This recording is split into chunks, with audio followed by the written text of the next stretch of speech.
Well, I've got a joke to start off this week. So a guy's sitting in a bar having a drink all on his lonesome when a beautiful woman walks up to him and says to him, "This is your lucky night. I've got a special game for you. I'll do absolutely anything you want for $300, as long as you can say it in 3 words." The guy replies, "Sounds like a good deal. Why not?" Pulls his wallet out of his pocket, lays $300 on the bar, and says nice and slowly, "Paint my house." There you go. Lucas, start the show, mates. Alrighty, thanks for that one, Snoogs. Editing Lucas here. I'm going to hit you with a joke myself before we get into the show. Here we go. So a lady was about to get into the shower, so she took off all of her clothes, and just as she removed her last piece of clothing, there was a knock at the door, followed by a man's voice saying, "Blind man." And the woman thinking, I don't want to bother getting dressed again. So I figure that the blind man's probably just wants some sort of donation. So the lady just quickly grabbed her purse, walked over to the door completely naked and opened it.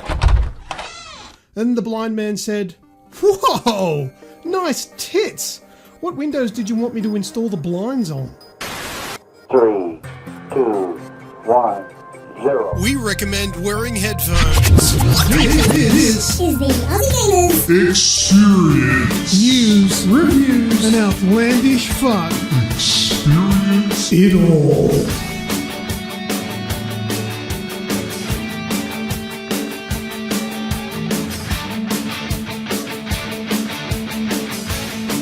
What's up, everyone, and thanks for joining us for episode 255 of the Aussie Gamers Experience podcast. Today is a beautiful Monday, the 29th of April, 2019. I'm your host, Snoogs, and joining me for hosting duties, as always, is my good mate, Grejio. How are you, bro? Yeah, well, I'm good, but I'm unhealthy. Let's go with that. Good but unhealthy. Yes. Tis the season, as they say. It is. And it's knocked me in the last couple of days, so I thought I was doing really well. My whole family has been sick one way or another, and I've been like doing the whole, ducking and weaving. I was doing the five Ds of dodgeball. Duck, dive, dodge, duck, dive, dip, and dodge, and somehow managed to still get nailed with the old cold dodgeball right to the face. So straight to the face. Yeah, I'm kind of annoyed because it happened at the end of my 10-day holiday period, so I kind of killed the last couple of days. But having said that, my kids have could have happened at the start.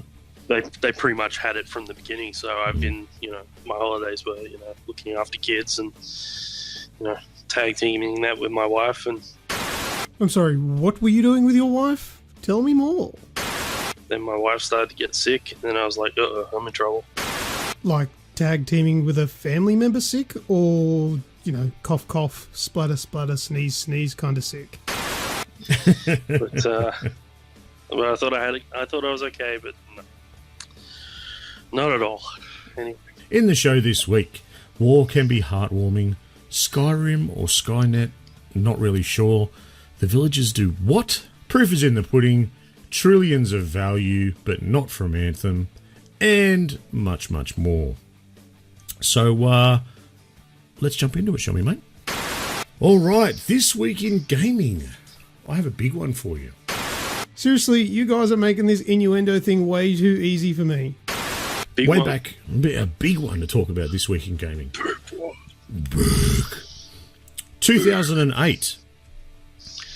A game that was in the Guinness Book of Records was released. That game... 2008. Can you take a stab at what it might be? Oh, let me think about this for a second. 2008 Guinness Book of Records. I can give you a really easy... GTA 5. No. Oh, okay. The only thing... apparently. Look at it this way. I'll give you a hint. Yeah, okay. The only thing that beat its records was its sequel. This is 2008. So, not a mainstream game then? No, mainstream game. Oh, okay. No, I'm gonna spend too much time, and Yeah. I'm pretty sure. All right. Well, it was Give it Grand a Theft long Auto read. 4. Oh, Not it was 5. 4. Okay. Yeah. All right. Okay. I was too early. Should have just gone back a step. Just gone I back a doubted step. myself. Hence the fact it was only beaten by its successor. So Grand Theft Auto 4 was released, of course, published by Rockstar Games, and we all, by now everyone knows all about the game. They know all about the controversy. So I wanted to have a look at some of the big things that it actually did. So in the first 24 hours alone, this sold 3.6 million copies. Yeah. Which, when you think about it, back in 2008, digital wasn't that big a thing. So we're talking like probably 3 million physical copies. Yeah. So that was in the first 24 hours, obviously worldwide. It has since gone on to, as of 2013, which is the last bit of information I could find about its sales, it had over 25 million. All right. Well, that's probably because people stopped caring because GTA 5 was out. Exactly, yep. So it's actually got 3 Guinness World Records to its name. The fastest selling game in 24 hours, the highest grossing game of 24 hours, and the highest revenue of an entertainment product in 24 hours. There you go. So That's since some of those have been beaten, though, haven't they? Oh, they've all been beaten. Oh, they've all been at the time, though. Yeah, but at the time. So they were all beaten by GTA 5. Yeah, right. Yep. But Didn't RDR beat one of those? Didn't it beat Fastest Entertainment? yes, I think it did as well. Yeah, RDR 2 beat the entertainment one. Yep. Anyway, good on Rockstar. They know how to break records, mate. They do. I mean, they know how to don't hype the they game don't up really as well. know how. They really don't know how to do much else. I don't think they literally have 2 games to their name nowadays, and that's all they pump out. That's all they need to, But isn't to it? be fair, look, it's a very streamlined business model, and it makes you a lot of money. So I'm not sitting here complaining. They still pump out good shit. I still play it. Maybe not RDR2 online, but what are you going to do? Yeah. I know. Midnight Club 4. That's what I want. I want that too.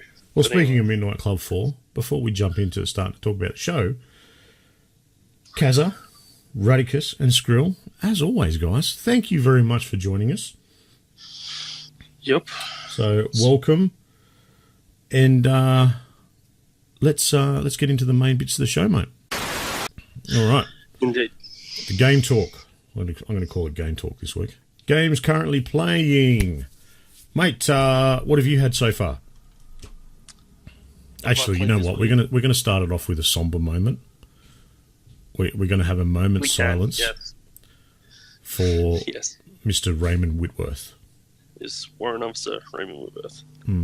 May he Unfortunately- rest in digital peace. On Anzac Day, on his 29th mission, he was killed in action over just before trying to escape from we completed the mission, and we were shot down by a German fighter race just before it reached the English Channel. We were so close. It was that bad. He didn't even get a roll. the entire crew got a roll. He did not. Oh no! He was literally killed instantaneously. So For those not familiar, we are talking about Bomber Crew, yes. and And so 29 missions, eh? 29, which is really, really knocking me something hard because there's an achievement for flying 30 missions with Oh no! one crew member all the way through 30 missions. So he died just before this. Look, I'm not going to lie. We're making light of this situation, but I am actually quite emotional about this. Oh well, that's how we get through. You know, it's using comedy and as a crutch, so to speak. But I feel like I really do need to just let people know that I'm okay, but at the same time I'm not. I haven't been able to play Bomber Crew since. It's going to take me a little while to get used to the idea I'm going to have a new pilot in my life. Yep. Actually, after he died, I actually started a brand new game because I was just like, I'm not sure I can go with the crew now that he's dead. Maybe I should just start from scratch and start again. But after I did a couple of missions, I turned it off, and haven't gone back. So, and I did say the other week that I had a funny feeling that the life expectancy of this game was very closely tied to Raymond Whitworth's life. It is what it is. It was a sad moment. I was genuinely upset. Rem had to come and comfort me. And on Anzac Day of all days, like, I was just so torn about the whole thing. I was just like, oh, this is a terrible day. This is Just a terrible imagine day. you sitting there in your chair. This is bullshit. It was a bit like that. Especially the fact that you didn't even get a roll. I was just like, that's so bullshit. If you got a roll, at least, I can take some sort of, but they're just like, no, you don't get him. You don't even get a chance to save him. Screw that. So, look, I did have a point I was going to make, but now I've lost it. But anyway, look, it was. I know what I was going to say. I made a meme about it. That's how I dealt with it. You say comedy is a crutch. I made a little. It wasn't a meme. It was a memorial. Mm-hmm. Raymond. It was a picture of him and a little blurb about him, like you see in like war memorials and stuff like that. And I put it up on the podcast host's internal chat on Discord, just because it was Anzac Day, and I was like, there's some people that might not, feel that that's appropriate for the day. Yep. But I knew you guys would take it the way I meant it. So I might I'll put it up in the chat now, just so if you're really curious, you can see it. Yeah, Radicus with the gifts in the chat. Yeah, I know he's That second one, he's brilliant. never tactful. Oh, Anyway. well. But yeah, there was something else. Mhm. There was another game I played this week that I didn't tell you about, but we'll come around. We'll come back to that one. you. Yeah. All right, cool. Well, mate, I've been first game off the rank is a nice quick one. So, Division 2 for me. Still just doing the dailies. I've just passed 120 hours of gameplay in it. I am finally at gear score level. So I've worked out the cap for gear score is 500. And then you can modify your gear to get up to 514. But the difference between 500 and 514 isn't really there, if that makes sense. Yeah. The big thing is, though, is that I've now actually been able to create my character and create my gear set to a point where I've got an absolute tank that just belts out damage like nothing else. Yeah, nice. So it's really good. The big thing with the Division 2 over the original was in the original you had when you popped a health pack, it was for health. In the Division 2, it's for armor.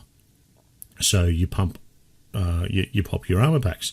Now, when I've got armor, I'm extremely tanky. As soon as that armor's gone, I'm pretty much dead. I will lose health exceptionally quickly. So you're constantly popping, I've got a decent refresh on the skill, so I can constantly pop healing things just to get through. So now I can get through a challenging mission on my own. It is challenging though, but I can walk through one on hard by myself. No questions. Pretty good thing actually. Cool. It's been lots of fun. Yeah. Still just ticking along, waiting for that the raid and then all the free updates and whatnot to start kicking in. Cool. Good stuff. Bridge Constructor Portal, mate.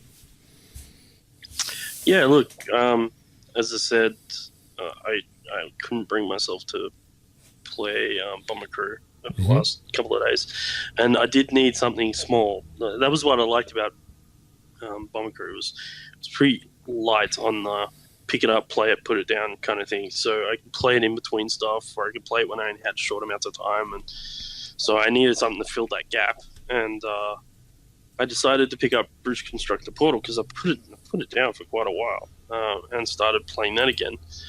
So I had I think I got about halfway through the levels. Anyway, so I've picked it up again. I've played about another 15, 20 of them now in the last little while. So yeah, look, I'm really enjoying it. Still, it's still as good as it was when I was playing before. I've really got nothing more that I can add except for that's what I've been playing. So,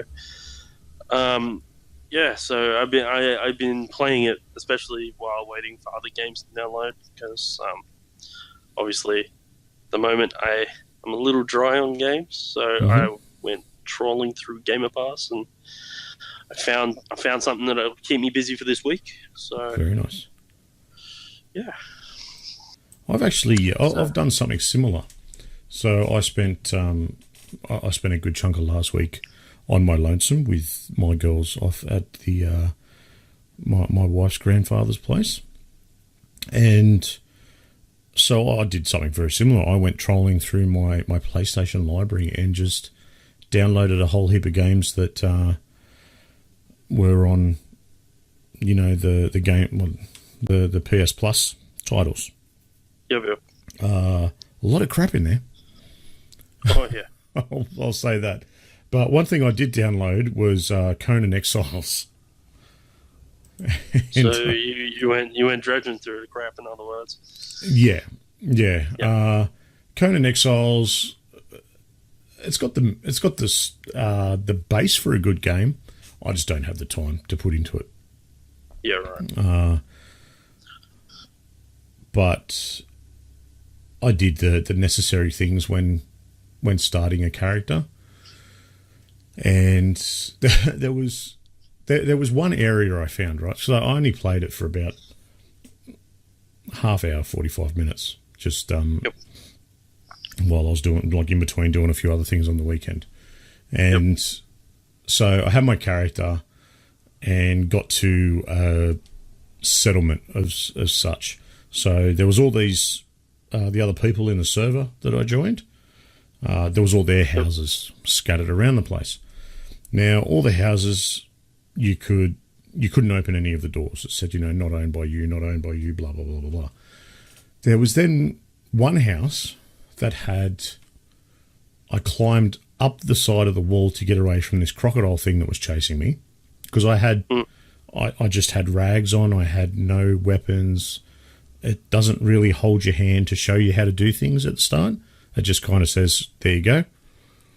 And so I climbed the wall of this house to get away from the crocodile, get up to the top of the wall, and there's someone up there that's like a slave turning like a flour wheel, like to grind the flour.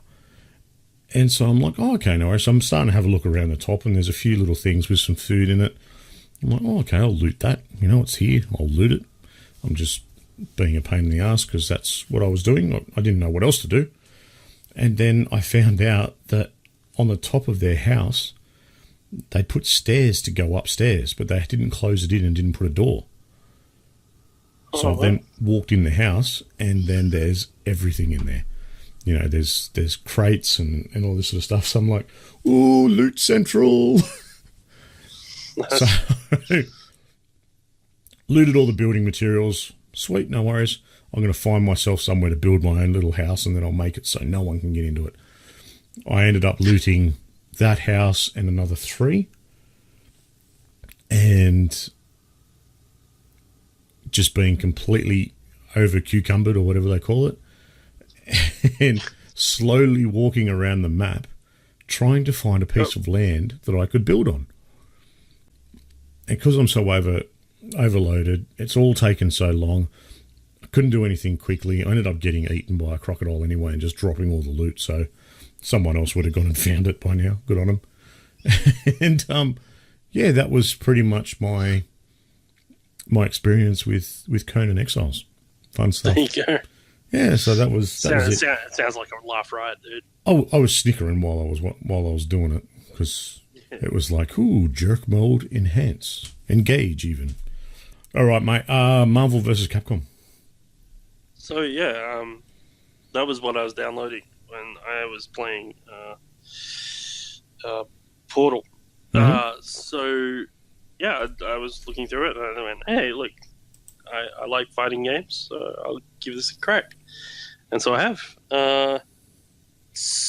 What can I say about it? It's a Marvel vs. Capcom game. It's got a story mode where the antagonist, is Ultron Sigma, who's essentially Ultron and Sigma Prime smashed together to create one big bad dude.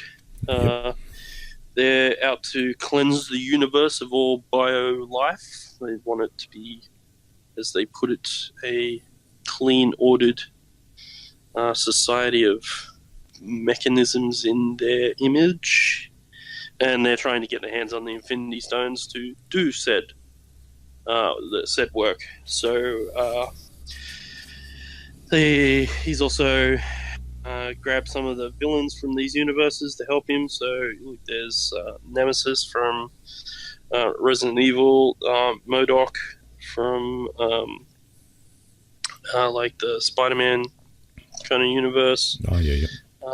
And Jada Domar, who's a bad guy from the realm of Morgan from Street Fighter. Then you obviously have all the good guys trying to help. So you've got the Caps, both American and Marvel, Spider-Man, Thor, Iron Man, Ryu, Chun-Li, Chris Redfield, Dante, and Arthur, and a bunch more that I won't go sit here and list all of them, but they're there. There's a story mode, which I've played through. I don't know how far I'm in. It feels like I'm getting close to the end, but who knows? They could throw a red herring my way and the game could go for another goodness knows how long. There's battle mode, which is your straight up sort of round fighting. You can play it online, offline, PvP versus CPU or whatever you want to do, couch battling, whatever. There's mission mode, which is essentially most fighting games have something like it these days, where each character has a set bunch of tasks you have to do within different types of fighting scenarios. You'll have to do, say, X amount of special moves or combo moves or combo out of a special into a super or whatever. All those things. It's got a list of, and you tick them off for each player, each character, and until you've completed them all. And then there's also the obligatory training mode and the collectibles area where you pick up all your bits and pieces from all the different parts of the game that you play. So, yeah, look, it's fun enough. I find story modes in these games, while I like them in the essence of it gives the game some depth that most fighting games kind of lacked. Like, you look at like early games of Street Fighter and Mortal Kombat, they did have a story, but it was pretty weak. Like, you know, it's always the same premise. This fighting tournament is going to pretty much determine the fate of the world. Yeah. So these story modes kind of give a better sort of theatrical experience where the fighting is just, fights like in a movie. These two people square off and fight as a bigger part of a story, and doesn't have to just follow that old sort of story arc. The problem with this is that what it does is it forces the game forces you to use all the different characters throughout the story, which means that the characters have to be fairly intuitive to play. So I find, and then I haven't gone through all the characters in this one, so I might be wrong about this game, and I don't want to. I say this very carefully, but from what I can tell is in most fighting games you have two types of characters, especially like in a Street Fighter Capcom game. You have fireball characters and charge-up characters. Seems to be heavily steeped towards fireball characters because they're easy and intuitive to use. Charge-up characters, you you have to know what you're doing with them. Yeah, exactly. They're not something you can just jump in and use. You can't button mash them. Let's put it that way. Not effectively, no. Not effectively. You know, for those that don't know what I'm talking about, you've kind of got your fireball characters are like Ryu, Ken, Akuma, Sagat, you know, those kinds of round up, round back, punch kick characters.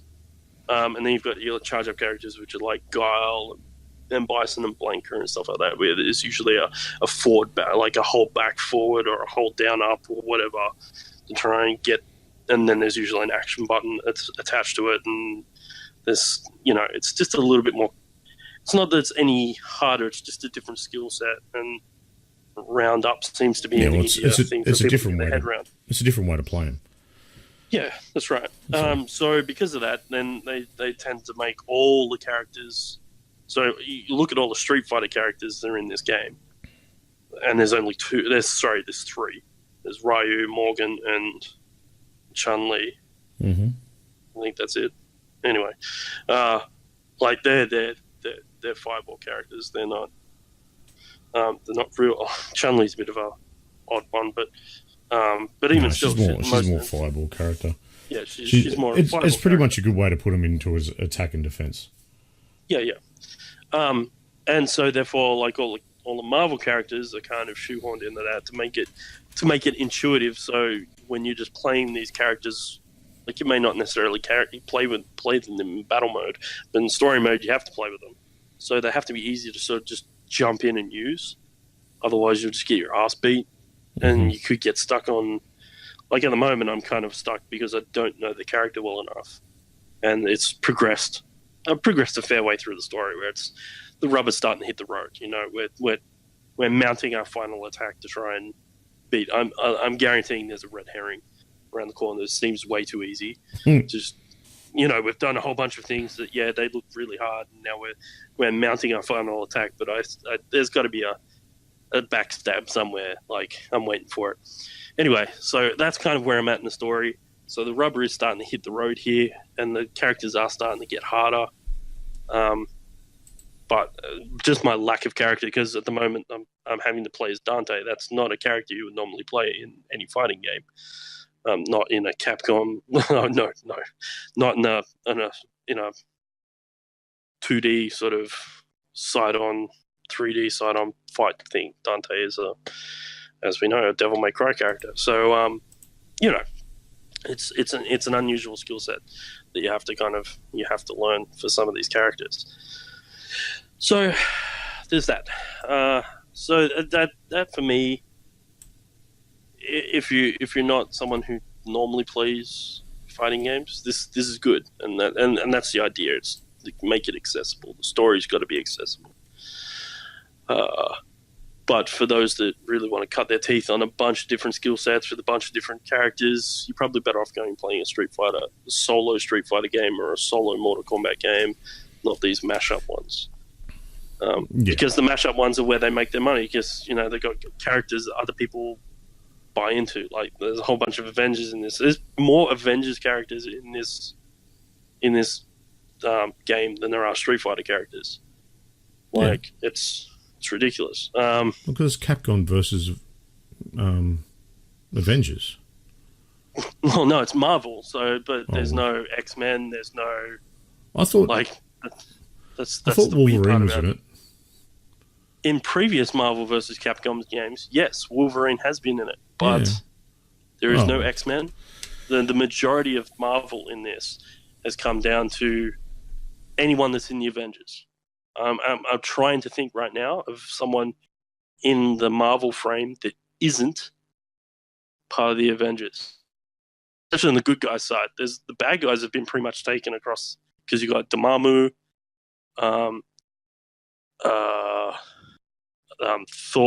Thanos, Nemesis. No, he's Capcom. Sorry. Anyway, Ultron.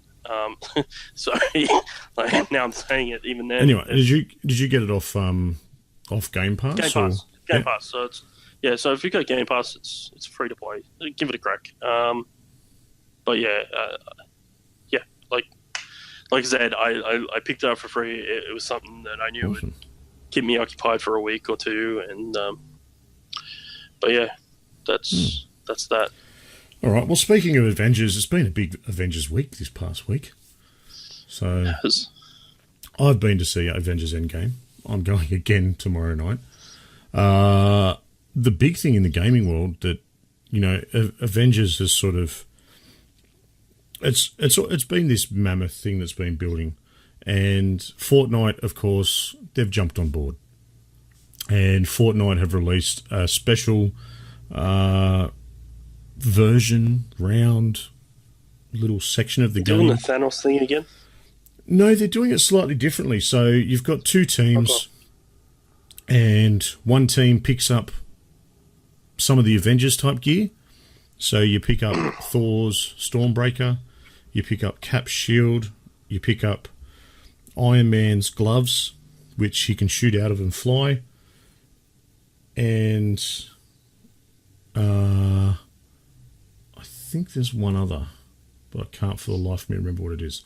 Anyway, it's pretty cool. And then the opposing team is the Chitauri, which are Thanos's, you know, minions. And what happens is, so the two sides fight off against each other. You've got a certain amount of actual respawns in it, and the Infinity Stones will drop, and Thanos will also turn up as well. So a certain player can pick up an Infinity Stone and turn into Thanos again. So it's actually a pretty cool little thing. I think it's smaller teams, and it's very quick. So it's very quick, very fast paced. The storm closes in a lot quicker, and it just gives you that different sort of style. Plus, you know, the thought of jumping through the air and throwing Stormbreaker, I'll do that any day of the week. Really. Oh, yeah. I think I have. I've played it more in the past 2 days than I have in probably the past 3 months. Radicus, yes, I did see the guy who spoilt the ending as he left the cinema. Don't do that, people. He had a very bad day.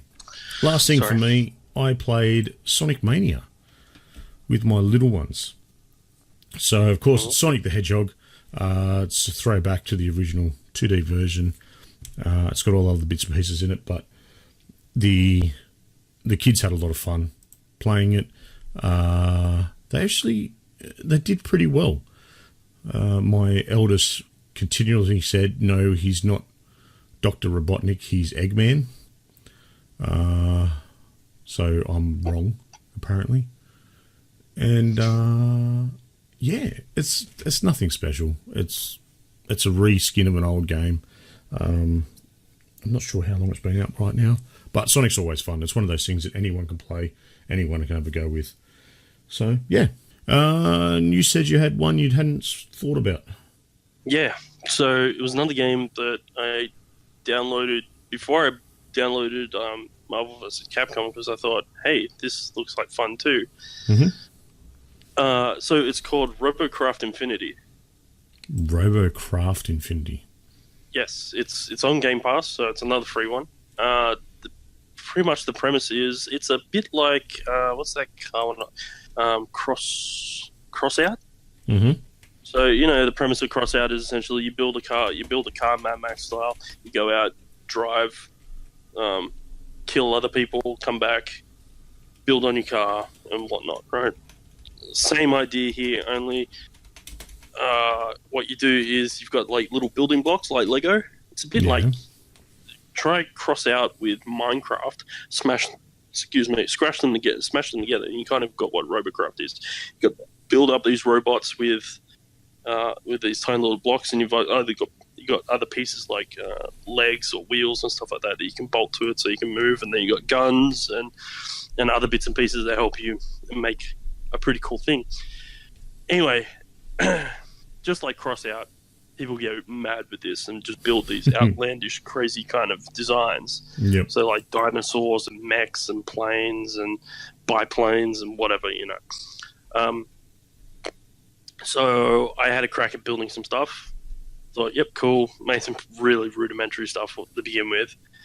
And then went to play online, and it didn't work. I was like, And initially, I thought, oh, well, no one's playing it because I couldn't get a game. Like, I waited for 5 minutes once, and just in the end, I just gave up and went, well, screw it. I'll just go back to playing, building stuff. Mm-hmm. Anyway, I couldn't get a game the entire time I played it, which is why I then moved on to getting Marvel. But I found out that it actually probably wasn't the game's fault. I didn't realize, but when I jumped back onto Forza, it was having trouble connecting to sort of online events, so especially sort of PvP and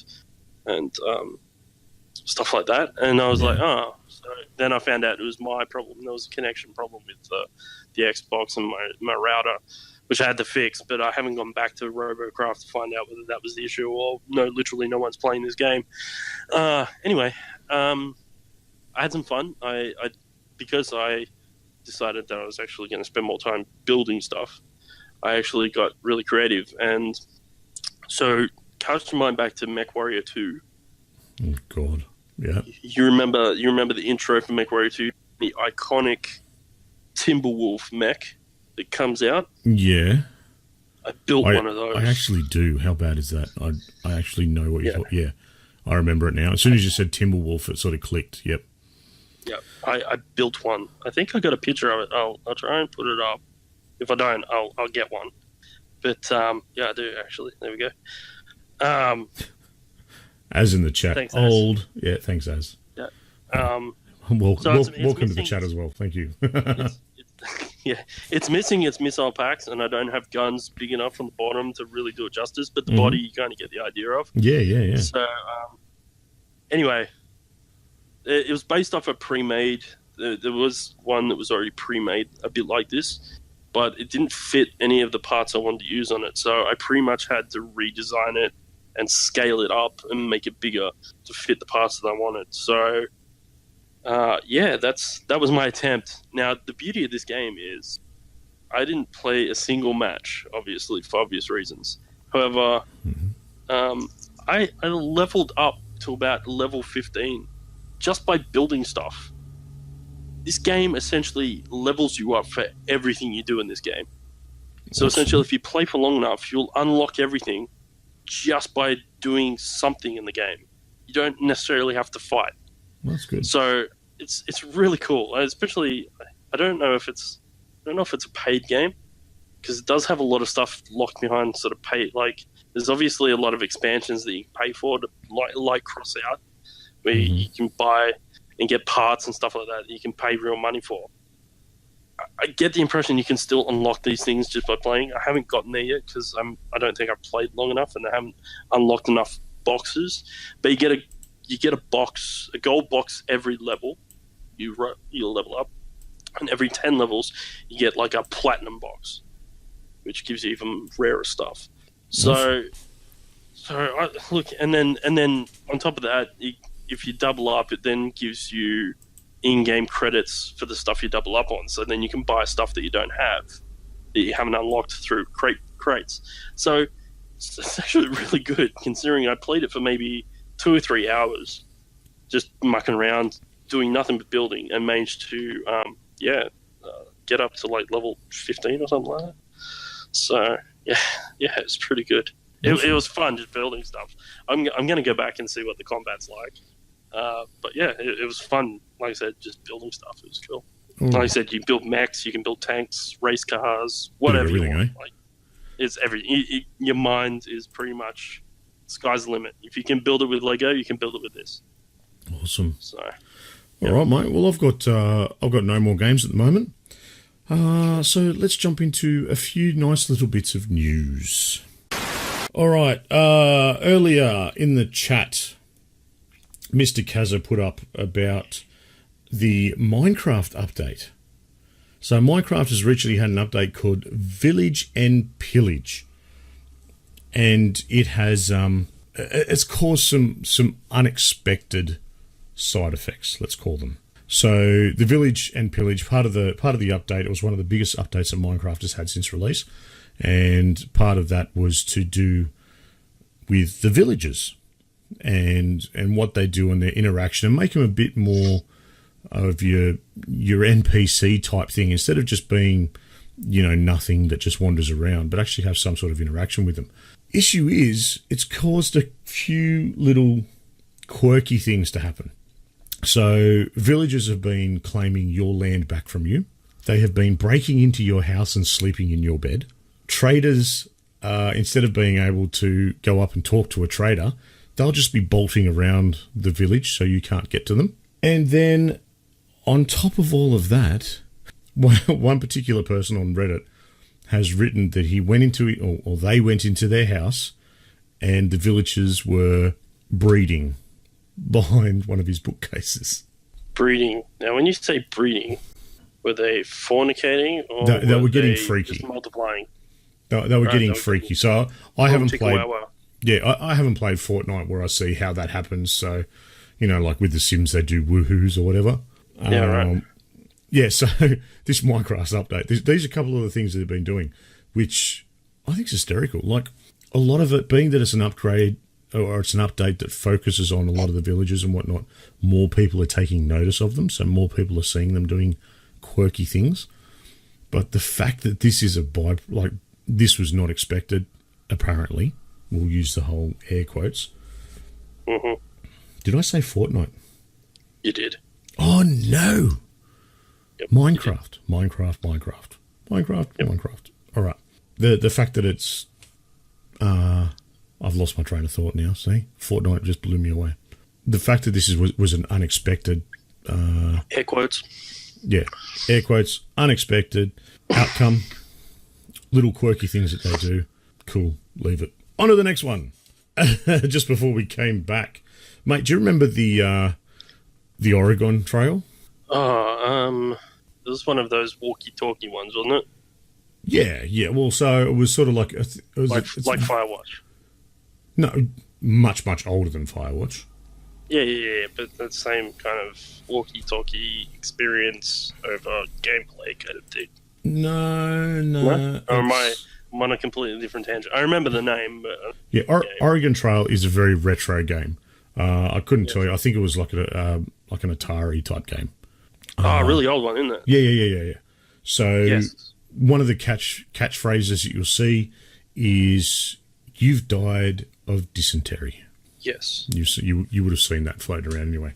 So for $16, you can now get a handheld game so it's about the size of a mobile phone. Mm-hmm. It's the full game, and it's in this little handheld controller with your yes or no buttons and your directional buttons. So it's this cool little thing. I haven't got very much information on it. Apparently you can buy it from Amazon. Whether you can get it in Australia, I haven't looked that far into, but it's out there in the world now. So Oregon Trail in a handheld version. Cool. I just thought that was something that was kind of cool. It is. All right. It is. Sweet. It's always cool to see those kinds of things. Yeah, something a little bit different.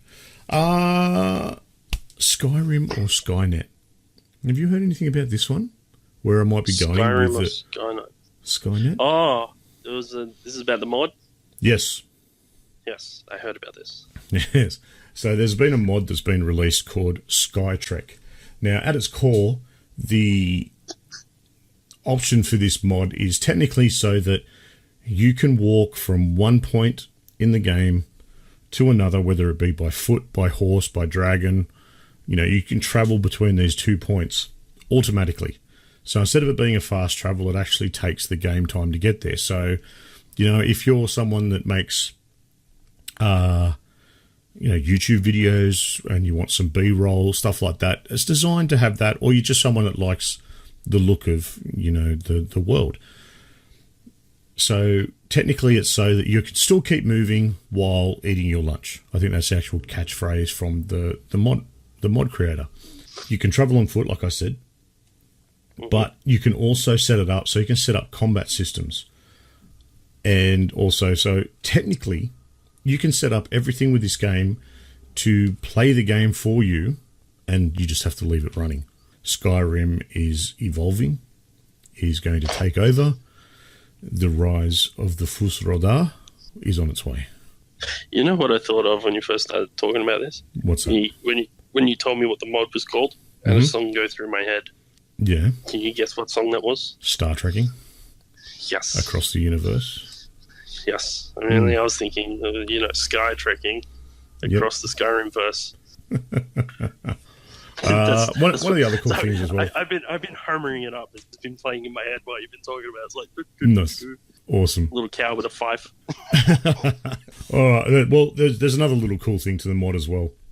You can essentially turn your player into a AI-controlled NPC, where they will just wander around a village and just interact with little things and be a NPC. Yeah. Why? I'm not really sure. Why would you do that? But Yeah. if you can, I guess. Yeah, exactly. So if you can, awesome. That always works, which is good. Yeah. All right, mate. World War Z. Have you seen much about this lately? Look, not in the last week or so. No, well, World War Z has been released. It's been getting, let's call it mixed reviews. I'm not going to get into that side of it because, quite frankly, I just haven't played it as yet. I will get there eventually. It's just timing and everything like that. And it looks to be a lot of fun, but it's actually Saber Interactive have come out. They've said that this last week it has passed 1 million copies that have been sold, and it is selling much better than expected due to the Epic Store exclusivity. Fair enough. Now, that's fantastic because over a quarter of the million copies were on the Epic Store. They weren't expecting to sell a lot on PC, and most of that has been from outside of the US, which is brilliant. So they're doing really well, and the game's performing for them. It's doing things. Like I said, it's been getting mixed reviews. I've seen probably more positive than negative, and that's always a good thing. But the question I had for you and anyone listening along, the Epic CEO Tim Sweeney has come out and stated that Epic Store will stop exclusives if Steam changes its revenue split. Wow. That's the reaction I had as well. Look, that's one, it's a bold statement. Yeah. Look, Two, I don't know if that could be taken many different ways. Yeah. Look, I don't know. Look, that's Bethesda saying that Sony should cross-play. Yeah. That's the same kind of call out. Making headlines, pandering to public sentiment. Yeah. That's the cynic in me, anyway. Look, maybe he's genuine, trying to, you don't see that in other industries. You don't see like car manufacturers come out and say, "Well, if you change the percentage that you mark up your cars, we'll stop." That's what I mean. It's a very bold statement, and when I say a lot of people could take it as many different things, my first thing is borderline insider trading, but I don't know a lot about that side of it. It's just that was the first thing that popped into my head. Anyway, I said at the start of the show, trillions of value. Would you have any idea of what that could be in regards to? The amount of money you would have if you sold every gun in Borderlands for $1. Yes, that could be right, yeah. But no, it's not. Sorry, what is? Yeah. What is the amount of money you would have if you sold? This last week, we've seen Microsoft, for the first time in its existence, hit over $1 trillion in value on the share market. It's now currently dropped back under that 1 trillion mark. It's 995 billion. Currently sitting higher than Apple and Amazon, which are... It's a couple of billion between friends. Yeah, I think Apple's at 970 odd and Amazon's at 950 something. And Microsoft is superior. Ha! All right. Yeah, well, it's doing quite well. In the first quarter alone this year, it made a profit of $8.8 billion. That's not bad for a first quarter profit for 3 months. Mate, I've got one more bit of news. Do you want to do your news first, the Anthem? So what are they doing? Yeah, look, I'll quickly shoot through it because there's not much I can talk about. But the news is that the Cataclysm event has been pushed back. They don't have it ready in time. So they haven't given a date. They've just said it's not ready, so we're not bringing it out. You can turn around and say, well, that's good. They're not just figuring out something half-assed just to meet a deadline, but at the same time, you're like, you really need to bring something out because the game is struggling. I saw a piece of information that I'm just gonna say it. I don't know how the details behind it.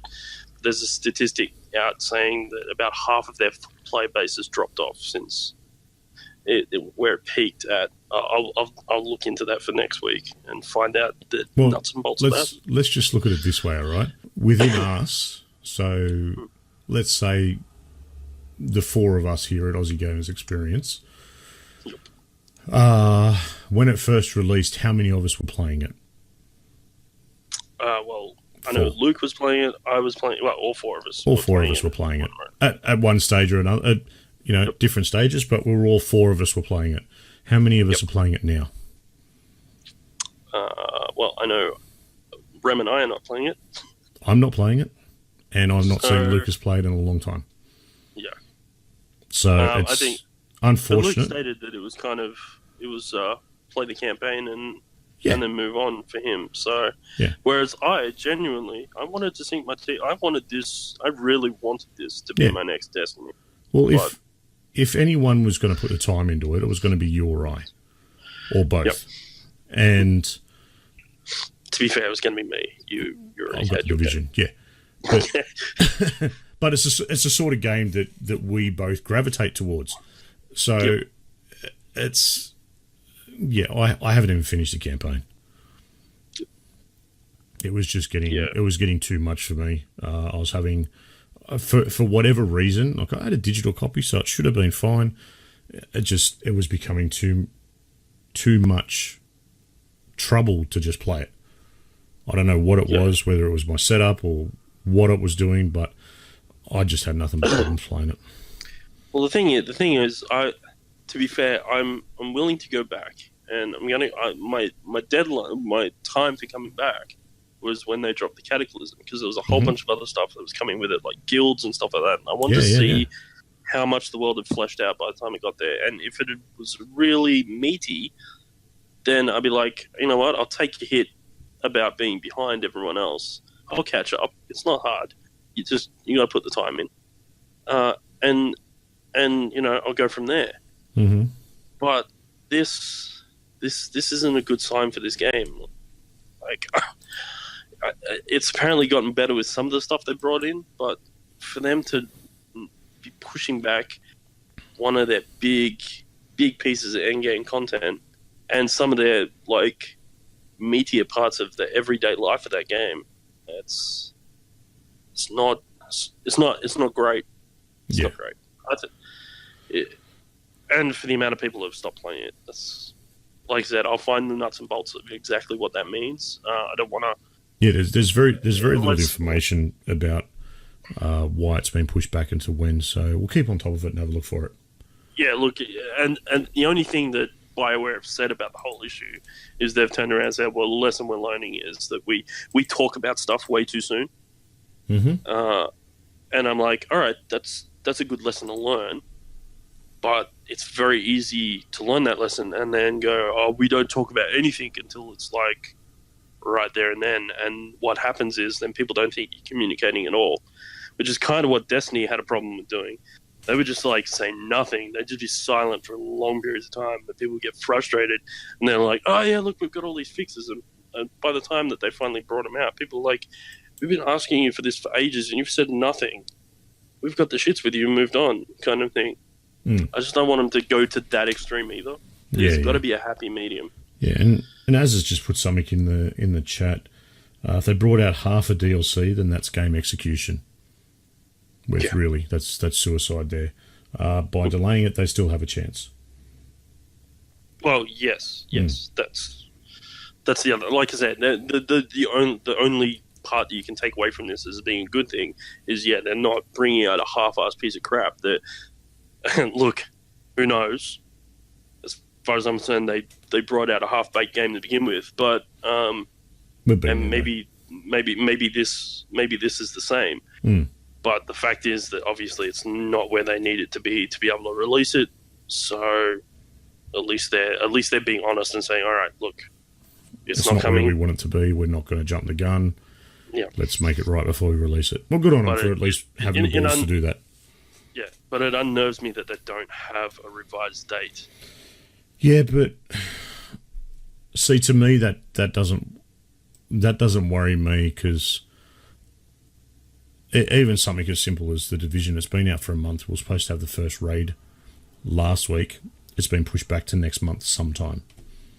Although I suppose at least we've got next month. Next month. That's Yeah. right. These guys haven't even given you that. They've just gone, it's not coming.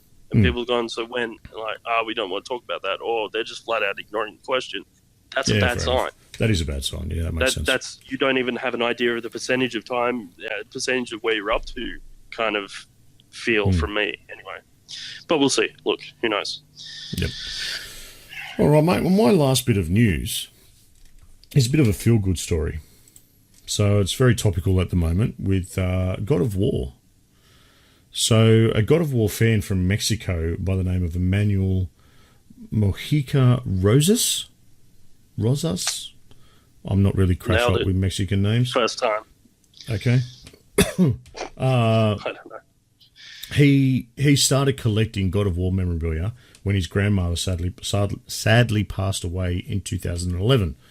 It's kind of an odd thing to do as a tribute. I'm just going to put it out there. No, it was a coping mechanism. So what he's gone on and said is he's found inspiration from the God of War series. So his only escape at the time was to pick up his PlayStation 2 and start to play God of War. If Kratos can change his own destiny, I can do it too. Cool. Okay. So to date, his collection has got 583 God of War items, including collector's edition, mugs, t-shirts, yada, yada, yada, backpacks, all that sort of jazz. Now comes the cool bit. His story has gotten out, and Santa Monica Studio has got a hold of it.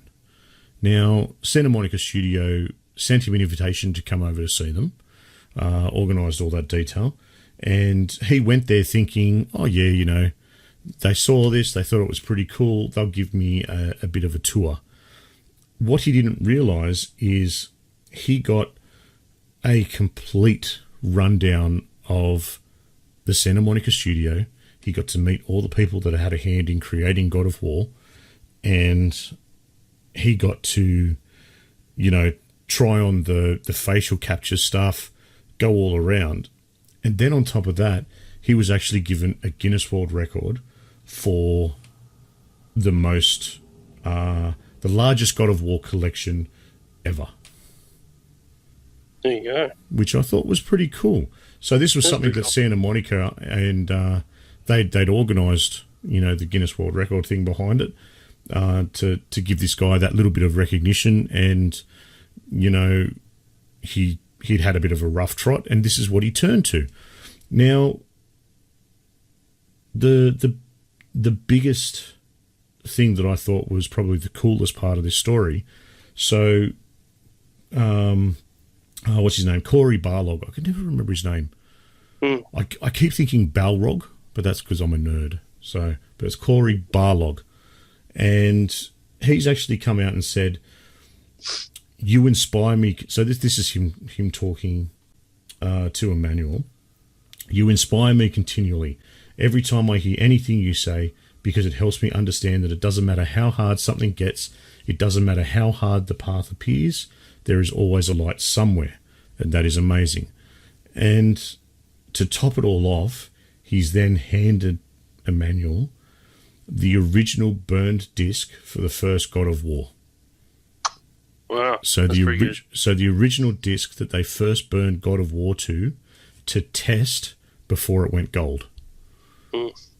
So it's now in his possession. I thought that was a really good story, and you know, something a little bit nice that's out and about. Yeah. I thought that was pretty good. Yeah, no, it's good. And that's a lot of God of War stuff. That's beats my two figures. Yeah, it's beats my two as well. Yeah, 3. I've got. Yeah, I was gonna say you've got one more than me, surely. Yeah, I've got one more. All right, mate. I think that's it for news. Is it? That's it. That's it from me. I think... yes. All done. All finished. All out, all changed. All out, all changed. Get out. Get them go. All right, mate. Well, let's jump into some last words. As always, I'm going to give a big shout out to Az, Kaza, and Radicus. They've been chatting along the way. I've missed a couple of things. And that's real. I did say Az. I said Az, You said Kaz. Kaz. No, I said Oh, Az, Az, Kaz. Kaz, and Radicus. And of course, Skrill as well was here earlier Real. on. I was going to say, there was 4, surely. Yeah. Anyway, No, it's all good. it's all good. We're here. This isn't my first rodeo, son. Sometimes it's hard to tell. Well, yeah, I know. I get a little bit muddled up here and there. So thanks, guys, for chatting away. I see there's been a whole lot of stuff I have been reading, but I haven't commented on a little bit of it, so I apologise for that. But, mate, I'm going to throw in some few more plugs as well. Of course, Lucas's other show, That Other Show. Lucas, where he does all these streamings over on Aussie Gamers TV. Make sure you get over there, throw them a follow. Me, Twitch is Snookervision. See, I've gone completely blank. I've got to stop. Yep. I keep trying to make myself slow down how quick I talk, and that's when things just leave me. I've got to just keep talking quick. Twitch.tv/Snookervision. Come and say g'day to me. Grejio XBL for all your sexy creations and whatnot on Instagram. Correct. And of course, the Age XP. Check us out everywhere. Any last words for yourself, mate? So, what I'm thinking was I had an idea before the show, and it came about the fact that it came about when I was looking for a game to play this week. So what I'm thinking is if there's a game that you want me to talk about on the show, and it's on Game Pass or something like that, let me know. I'll download it, I'll play it, and then I'll do a spiel on it when I get here, depending on when you guys let me know. Obviously, if you let me know, you guys get to hear this on the Sunday. We record on the Monday, so it won't be the very next show, but it might be the show after, depending on how many there are. So there you go. As is giving you one. Graveyard Keeper. Graveyard Keeper. I will look it up now, and yes, we'll check it out. I don't care what it is. If you guys want me to play it, I'll play it, and I'll give you a rundown, even if it's games that I don't like. And now I get this feeling I'm going to get inundated with Zombies. certain games. Zombies. Zombie games. I'm getting the feeling Gravekeeper might be one of those ones. But anyway, let's check it out. Awesome. All right. Well, thank you very much to everyone that has listened to the show, and especially those that are still listening this far along. Super special thanks again to the guys chatting along in the live chat. As always, the lunacy that goes on in there keeps us going. Thanks, Greg. As always, No bro. worries. A special shout before out I go, to Lucas. Oh, we got... Okay. I do have one more thing, because I remembered there is one more game I played this week that I didn't mention. All right. And there's a very good reason. I played, what was it called? Prison Yard Manager or something? Not Prison Architect. Prison Architect. That might Yeah. So I played that. This.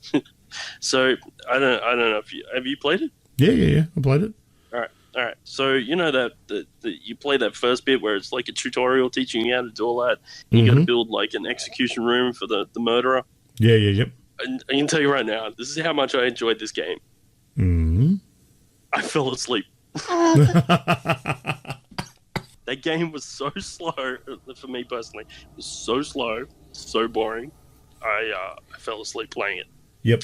Yeah, I could get that. It's not very controller friendly. That'd be a good one with keyboard and mouse, I think. Yeah. Look, and it's not very. The tutorial is very slow too. It's a very slow game. So yeah, easy to fall asleep through. But anyway, that's Prison Architect. I got it's called Prison Architect Xbox One Edition, which is on the Xbox, but it's obviously on Steam and stuff like that. So yeah. Look, it's literally just managing a prison. It's like The Sims, prison only using different graphics. Kind of, is that a good way of putting it? You're just managing. Yeah, it's SimCity Prison. Yeah, SimCity Prison. Yeah, let's go with that. That's probably a good way to do it. Yeah. Yeah. All right, cool. Well, I'll jump back into my closing. So Sorry. My next shout out was for Lucas. Right? Hope you're having fun. Thanks for all the editing and all the bits and pieces that you do in the background. To all of our listeners, feel free to continue any of the topics that we discussed on this show on our Facebook page or Discord channel. Don't forget to get in touch with us directly. You can either hit us up on one of those social channels or send an email directly to info@theagexp. Links are in the podcast show notes and description wherever they are situated. That's all from me. As always, I am Snoogs. And I have been Grejio. Sis. Whew. Okay, that's the end of this week's podcast. And if you found yourself shouting at your speakers in disgust or maybe even in pleasure, make your way over to our Discord server and make a comment in the appropriate channel. Failing that, you can also have your say over on our Facebook page, or you can just tweet at us. Searching for the Aussie Gamers Experience will usually lead you in the right direction, but you could just use the set of links that are in the show description.